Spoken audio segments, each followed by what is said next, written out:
students, how are you? I hope you will be fine and safe. Okay?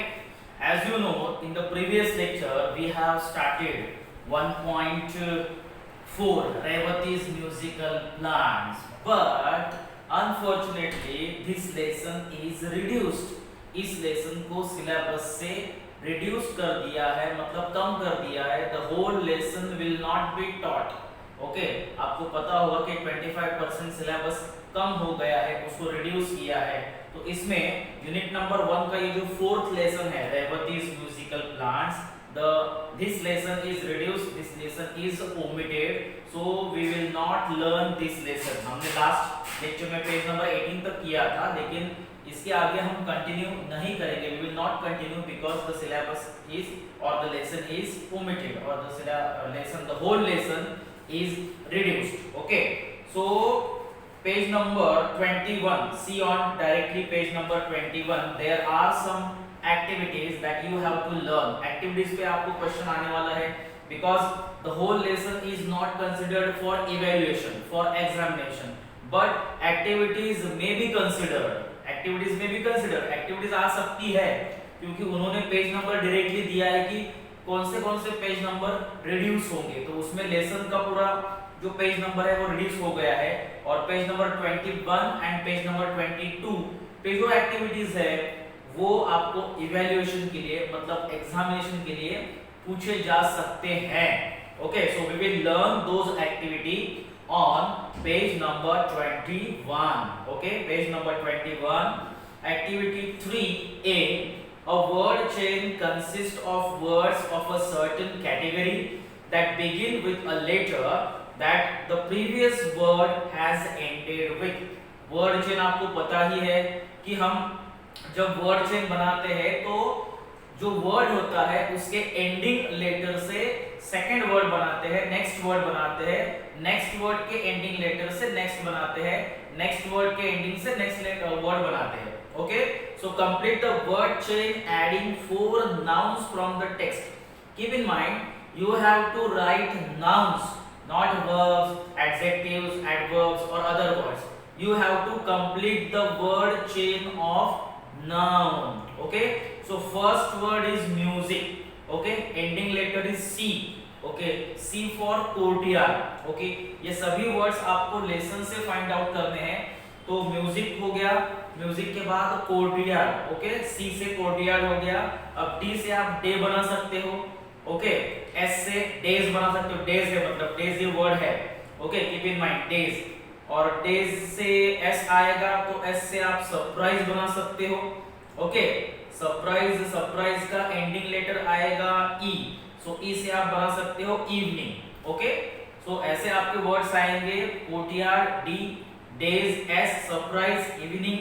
Okay, G से आप कोई भी word ले सकते हो. तो इस तरह से आपको वर्ड चेन कंप्लीट करनी है. Keep in mind. Okay, next activity number B.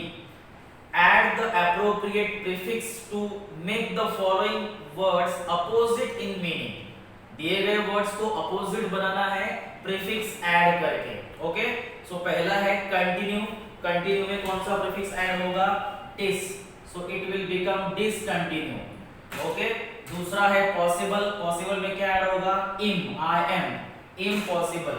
Okay, certain में क्या ऐड होगा? uncertain, un. ओके, उसके बाद डेफिनेट में क्या होगा? indefinite. Okay, discontinue, impossible, uncertain, indefinite. Okay, उसके बाद है बिलीव में क्या होगा? बिलीव में होगा unbelievable, ओके. सो उसके बाद इंपॉर्टेंट है, उसमें भी unimportant मतलब un ऐड होगा. तो इस तरह से आपको प्रीफिक्स ऐड करके अपोजिट वर्ड बनाने हैं. Okay, next activity C. Use the following expressions to make sentences of your own. नीचे दिए गए एक्सप्रेशंस को, फ्रेजेस को आपको सेंटेंस में ऐड करके एक आपका खुद का सेंटेंस लिखना है. जैसे कि make up one's mind. Make up one's mind means क्या? Make up one's mind means to decide firmly. Okay, firmly decision लेना. ओके, सो इसका सेंटेंस हम ऐसे बना सकते हैं कि we have to make up our mind while making decision of a career. One should make up his mind while taking important decisions. One should make up his mind while taking important decision. I have made up my mind to participate in the competition. She has made up her mind to participate in the contest or in the competition. Okay, next phrase, flash across one's mind. Flash across one's mind means suddenly come in mind, मतलब अचानक मन में आ जाना. सो आप इसका sentence ऐसे बना सकते हैं, an idea flashed across my mind to participate in the competition. Okay, an idea flashed across my mind to make my video. Okay, or an idea flashed across into his mind to go to Japan. Clear? ऐसे कोई भी sentence आप बना सकते हो. उसके बाद struck as a odd. Struck as a odd means odd लगना या कोई भी mysterious thing लगना. So you can say this, you can make the sentence, her laughter struck me odd. उसका laughter मुझे odd लगा, क्योंकि laughter नहीं आना चाहिए था, but her laughter struck me as odd. Okay. उसके बाद है surmise. Okay, surmise means what? Surprise. Surmise का मीनिंग आपको पेज नंबर 18 पे दिया है. देखो, suppose something is true, that is a surmise. Suppose something is true. Okay, I surmise that my school will start in September. Means I suppose that my school will start in September. That is the sentence of सरमाइज. इस तरह से आपको बाकी के sentence बनाने हैं. उसके बाद एक्टिविटी नंबर है 4. Imagine there is a best plant competition in the locality colony where you live. Frame a notice about the same in the form of an attractive poster. Cover the following points. Okay, तो आपको एक attractive poster बनाना है. आपको पता है जब आप poster बनाते हैं तो उसको ऐसे बॉक्स में बनाते हैं. So you have to draw box like this. Okay, मतलब ये छोटा बॉक्स है, बड़ा बॉक्स आपको निकालना है. या पहले आप पोस्टर बनाओ, उसके बाद उसे बॉक्स फ्रेम करो. बहुत बार क्या होता है कि हम पहले बॉक्स बनाते हैं, उसमें अंदर लिखते हैं, तो कभी कभी बॉक्स के बाहर जाता है. So first write the matter और the content of the poster, और उसके बाद उसे बॉक्स बनाइए. ओके, तो उसमें क्या क्या लिखना है? Name of the organisation. Who organise best plant competition.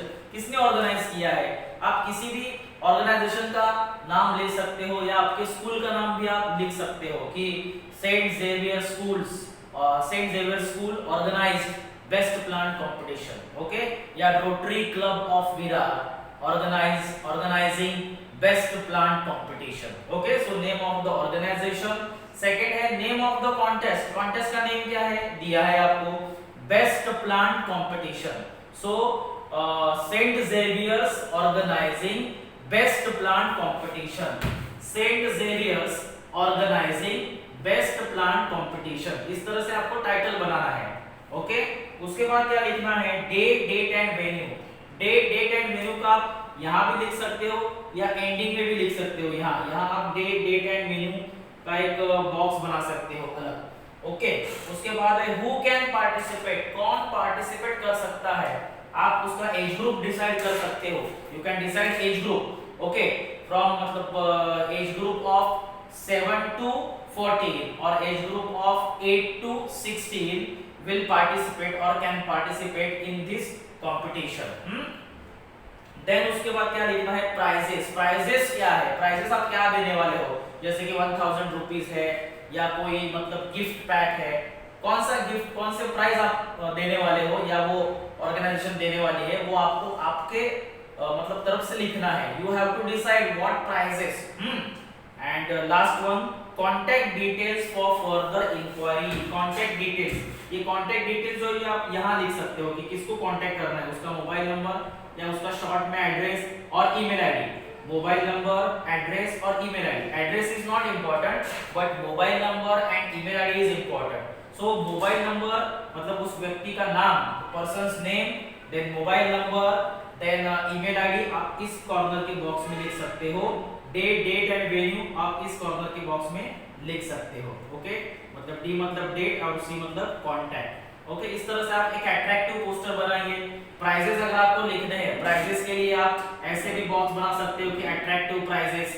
Okay, मतलब लिखना है, मतलब एक प्लेन कंटेंट या प्लेन मैटर नहीं लिखना है. You have to make it attractive. You have to make it attractive by adding circles, by adding ovals, okay, different diagrams. आप एक मतलब जैसे कोई पोस्टर बनाते हैं, जैसे आपने रोड पे कोई पोस्टर देखा होगा, तो उस पोस्टर को आपकी नजर के सामने लाइए. या न्यूज़पेपर में आप पोस्टर देखते हो, एड पढ़ते हो कोई भी कंपटीशन की, तो उस कंपटीशन के एड के हिसाब से you have to make it attractive and I am sure you will make it attractive. Okay. Next activity number 5, types of sentences. ये टॉपिक को हमने लिया है, types of sentences. Just we will revise. Study the following sentences. Set A, Revathi was a student of music. The flowers were big and brightly coloured indeed. They were requested to believe her. अब उसका definition क्या दिया है? All the above sentences are statements or assertions and called assertive sentence और declarative sentence. ये तीनों sentence subject से start हुए हैं और उसके बाद वर्ब है और एंडिंग में क्या है? Full stop. और ये एक स्टेटमेंट है, ये एक डिक्लेरेशन है, एक बताया गया स्टेटमेंट है, इसीलिए इसको कहना पड़ेगा या इसका प्रकार है declarative sentence. Second, set B. Wasn't Revati a student of music? How can we doubt her? Do plants have ears? The above sentences in set B are questions. आपको पता ही होगा, एंडिंग में क्वेश्चन मार्क है. और question जो है, पहला wasn't से स्टार्ट हुआ, मींस वर्ब से स्टार्ट हुआ. सेकंड how से स्टार्ट हुआ और थर्ड वर्ब से स्टार्ट हुआ. ओके, तो these three sentences are questions. Okay, and they are different questions. So first question is verbal or yes no type, second one is WH question and third one is verbal question or command again. Okay, set C. Please believe me, let us watch the fun. Sit straight, excuse me. Okay, in 4 sentence का definition आपको page number 22 पे दिया है. In set C, the sentences are either request, appeals, commands, suggestions, etc. Such sentences are called imperative sentence or command. अब imperative में देखो, पहला sentence please के स्टार्ट हुआ है, तो प्लीज रिक्वेस्ट, उसके बाद let us suggestion, seat straight. Okay, seat straight मतलब क्या है? कमांड दिया है, वहां वर्ब से स्टार्ट हुआ है. और excuse me, that is the request also. Okay, so ऐसे इंपेरेटिव में ओनली ऑर्डर नहीं आएगा, रिक्वेस्ट भी आ सकती है, अपील आ सकती है, सजेशन आ सकता है. ओके, और सेट डी में how big and bright the flowers were, what a surprise, what beautiful music that is. Okay, what beautiful music that is. In set D had sentences that expresses strong feelings, so they are called exclamatory sentence. ये आपको grammar topic में हुआ है, लेकिन हमने 1-2 minute में इसको revise किया. उसके आगे की एक्टिविटी देखते हैं. State the kinds of the following sentence. आपको एज अ होमवर्क ये एक्टिविटी करनी है आपके वर्कबुक में या आपके नोटबुक में. From 1 to 8 you have to identify the types of sentence. Keep in mind your homework, page number 22, 8 sentences. Page number 22, 8 sentences. You have to state the kind of sentences. Okay. Activity next में activity 6. Make the following negative using negative words given in the brackets. Okay. So bracket में आपको negative word दिया गया है. There were few potted plants in the courtyard. Not many आपको add करके sentence बनाना है. So आप ऐड, ओके ठीक है, स्टार्ट करा. Make the following negative using the negative words given. Okay, bracket में आपको नेगेटिव वर्ड्स दिए गए हैं. सेंटेंस 4 आपको दिया गया है.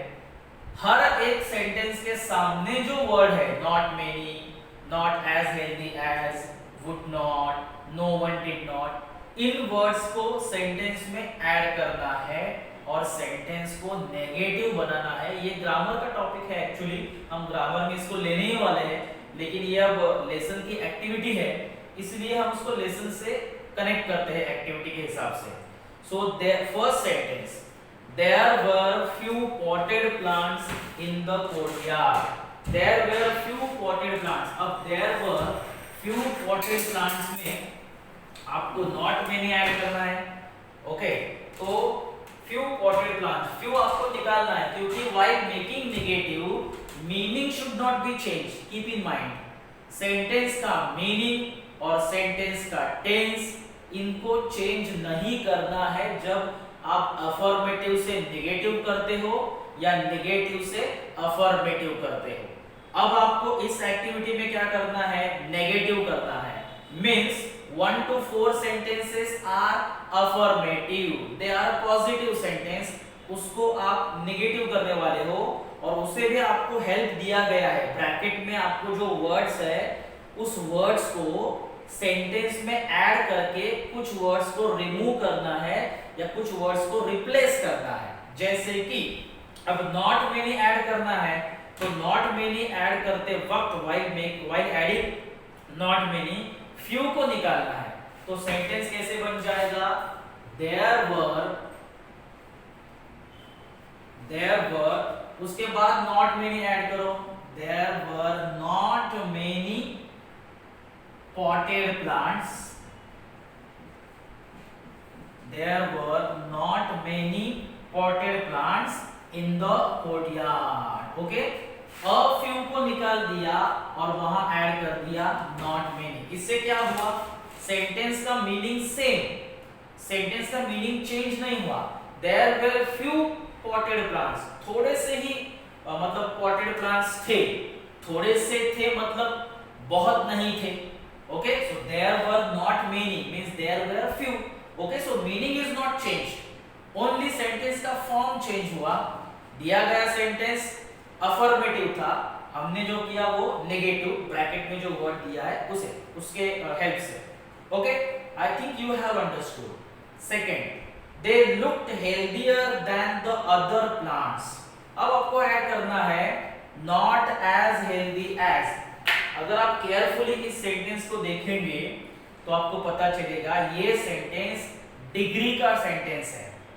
They looked healthier than other plants, than the other plants। ये कौन से डिग्री का सेंटेंस है, नहीं, ये है कंपैरेटिव डिग्री का सेंटेंस। हेल्दियर, ER लगा है, हेल्दियर ER, उसके बाद क्या लिखा है, than। ER और than कंपैरेटिव में आता है, ओके, और EST सुपरलेटिव में आता है।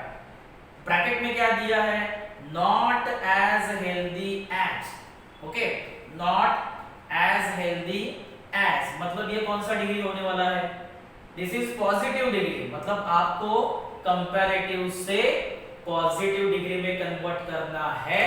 मतलब अफर्मेटिव का नेगेटिव ही बनेगा लेकिन डिग्री भी चेंज हो जाएगी और थोड़ा एक स्ट्रक्चर, एक फॉर्मेट चेंज हो जाएगा। जैसे कि they looked healthier than the other plants, इसमें फर्स्ट सब्जेक्ट दे है और second subject the other plants है।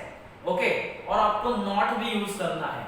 अब जैसे कि हम इज नॉट लिखते हैं, was not लिखते हैं, has not लिखते हैं, can not लिखते हैं, were not लिखते हैं, have not लिखते हैं। ओके, लेकिन सेंटेंस में am, is, are, was, were, has, have, can, could इनमें से कोई भी हेल्पिंग वर्ब नहीं है। देखिए, they looked healthier, there is no was or were or has or have, तो आप कैसे करेंगे, तो looked, L-O-O-K-E-D, looked, looked क्या है, looked is a past tense, okay, past tense है, इसलिए आपको लेना पड़ेगा did। आपको ये तीन वर्ब्स पता होंगे, do, does and did। Okay, so do और does जो है we use in present tense and did we use in past tense। did हम किस में यूज करते हैं, past tense में। तो सेंटेंस में past tense है, इसीलिए आपको जब आप नेगेटिव करेंगे तो इसमें थोड़ा लिटिल बिट चेंज होगा। फर्स्ट सब्जेक्ट एंडिंग में जाएगा और एंडिंग वाला सब्जेक्ट फर्स्ट में आएगा, क्योंकि नेगेटिव के साथ ये पॉजिटिव डिग्री भी बनने वाली है। ओके, सो पॉजिटिव डिग्री में या कंपैरेटिव डिग्री में हम क्या करते हैं, पहला सब्जेक्ट एंड में लेते हैं और एंड का सब्जेक्ट फर्स्ट में लेते हैं। ये डिग्री का अलग टॉपिक है, लेकिन try to understand what I am telling. First subject will go to end and ending subject will come at first. So ending subject क्या है, the other plants. ओके, तो पहले हमने लिखा the other plants. ओके, अब subject लिखने के बाद हम क्या लिखते हैं, सब्जेक्ट लिखने के बाद हम वर्ब लिखते हैं। अब वर्ब कौन सा है, looked, लेकिन हमें नेगेटिव बनाना है, तो नेगेटिव के लिए हमें क्या लेना पड़ेगा, not. So for not we have to take did. Okay, did not ऐसे लिखना पड़ेगा। Okay, the other plants did not, उसके बाद मेन वर्ब। अब इसका ईडी निकाल दो, क्योंकि यहाँ डिड लिया है तो ये पास्ट टेंस है। Did not look, did not look as healthy as अब क्या रह गया, first subject as they। Okay, so sentence कैसे हो गया, the other plants did not look as healthy as they। Affirmative का नेगेटिव हो गया, कंपैरेटिव डिग्री का पॉजिटिव डिग्री हो गया। Okay, next sentence, She refused to share her secret। अब would not लेना है। Okay, refused, would not, refuse और would not। refused main verb है, would not हेल्पिंग वर्ब है, लेकिन सेंटेंस अफर्मेटिव है, तो इसको नेगेटिव बनाने के लिए हम लिखेंगे she refused means she would not, यहाँ लिया, she refused to share her secret means she would not share। Okay, to निकाल दो, क्योंकि टू इंफिनिटिव है, नॉट के बाद हम इंफिनिटिव नहीं लिखते, तो she would not share her secret। Okay, she would not share her secret। Clear. उसके बाद fourth sentence, she went around asking everyone about her plants। या तो नो वन लिखना है या डिड नॉट लिखना है, कोई भी लिख सकते हो आप, कोई भी लेके नेगेटिव बना सकते हो। She went around asking everyone about her plants. Okay, so यहाँ हम नो वन भी लिख सकते हैं या डिड नॉट भी लिख सकते हैं। Okay, not the board. तो जैसे कि sentence number 4, she went around asking everyone about her plants. No one went around, लिख सकते हो, no one went around asking everyone about her plants, या she did not go around asking everyone or asking anyone or asking no one। no one भी लिख सकते हो, जैसे कि अब सेंटेंस में लिखना हूँ she। ओके, उसके बाद लिखा did not दिया है ब्रैकेट में, she did not। अब went जो है वो पास्ट टेंस है, इसलिए did लिखा, इसलिए हम यहाँ लिखेंगे go, क्योंकि did के बाद हम वर्ब का ओरिजिनल फॉर्म लिखते हैं। so she did not go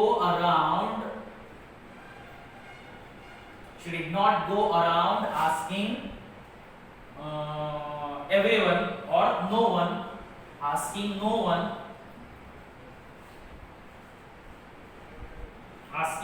one about her plants। Okay, या नो वन को निकाल के आप एवरीवन भी लिख सकते हो, एवरीवन नो वन, दोनों भी मतलब अपोजिट में आ सकते हैं, एवरीवन। Okay, clear. सो सेंटेंस नंबर 4 हो गया। अब ये सेक्शन मतलब जो है वो पूरा हो गया। उसके बाद हम देखेंगे अगला सेक्शन और last section, make the following affirmative using the words given. अब सेंटेंस मतलब एक्टिविटी 6 में हमने अफर्मेटिव टू नेगेटिव किया था। अब सेंटेंस नंबर 7 में हम उल्टा करेंगे, नेगेटिव का अफर्मेटिव करेंगे। Only 4 sentences are there. Okay, और ब्रैकेट में आपको एज अ हेल्पिंग वर्ड दिए ही है। So first, in the first sentence there was no breeze. There was no bridge, hardly लेना है, लेकिन उसके साथ आपको लिखना है देयर वाज, नो निकाल दो, नो की जगह लिखेंगे हम क्या, हार्डली, देयर वाज हार्डली, और हार्डली के बाद लिखना है एनी, हार्डली ब्रिज नहीं लिखना है, hardly any bridge, there was hardly any bridge means there was no bridge. Next one, their ridicule did not deter her. Okay, their ridicule did not deter her. Failed to से करता है, did not negative words को निकालना है और उसको replace करना है failed to. Okay, तो इसका सेंटेंस कैसे आएगा, their ridicule, their ridicule, okay, ridicule did not की जगह हम लिखेंगे failed, did not past tense है इसलिए आएगा failed, और failed to, to के बाद deter आएगा। okay, so their ridicule failed to deter her, failed to का मतलब did not, और did not means failed to, यहाँ हो गया नेगेटिव का affirmative without changing the meaning। Third sentence, her mother knew nothing about it, her mother knew nothing about it। अब इसमें nothing जो वर्ड है वो नेगेटिव वर्ड है इसलिए सेंटेंस क्या हो गया, नेगेटिव। ओके, सो डिनाइड करना है आपको, डिनाइड ऐड करना है, तो ऐड ऐसे हो जाएगा her mother, मदर के बाद ये सब्जेक्ट हो गया, सब्जेक्ट के बाद verb denied. Okay, her mother denied, अब डिनाइड के बाद वर्ब कौन सा है, जैसे कि न्यू है तो न्यू पास्ट टेंस है और डिनाइड भी पास्ट टेंस है, तो दो पास्ट टेंस नहीं हो सकते। ओके, एक पास्ट टेंस हो गया तो नो को हम या तो इंफिनिटिव में कर सकते हैं टू डिटर, या टू नो, या नोइंग कर सकते हैं। सो her mother denied knowing her, या knowing about it है ना, knowing about it। her mother did not know her मतलब her mother denied knowing about it। clear? और last sentence, she did not give up, refuse। okay, तो fourth वाला sentence है she did not give up, तो उसका आएगा fourth में she। अब refuse को did not है मतलब कौन सा टेंस आएगा, past tense, so she refused, she refused to give up, did not को निकाल दिया क्योंकि नेगेटिव का अफर्मेटिव बनाना है, तो she refused to give up। Okay, so इस तरह से ये एक्टिविटी यहाँ कंप्लीट हो गई। तो पेज नंबर 23 की जो ऑलमोस्ट एक्टिविटी, मतलब ये जो उसके पहले वाली एक्टिविटी थी types of sentence, types of sentence आपको मैंने पहले ग्रामर का एक सेपरेट लेक्चर दिया था तो उसमें हो गया था, इसलिए मैंने उसको फास्ट आपको बताया है, आपको पता ही है वो सब। तो उसका होमवर्क दिया है 8 सेंटेंस का, और एक्टिविटी 6 एंड 7 ये एक्टिविटी हमने ग्रामर में नहीं दी है, उसका एक हम सेपरेट लेक्चर भी लेंगे, लेकिन this activity is connected with the lesson, that is why we have learn in this lecture activity of affirmative to negative or negative to affirmative। so in this way we completed all activities on page number 22, and rest of the part we will learn in the next lecture। thank you।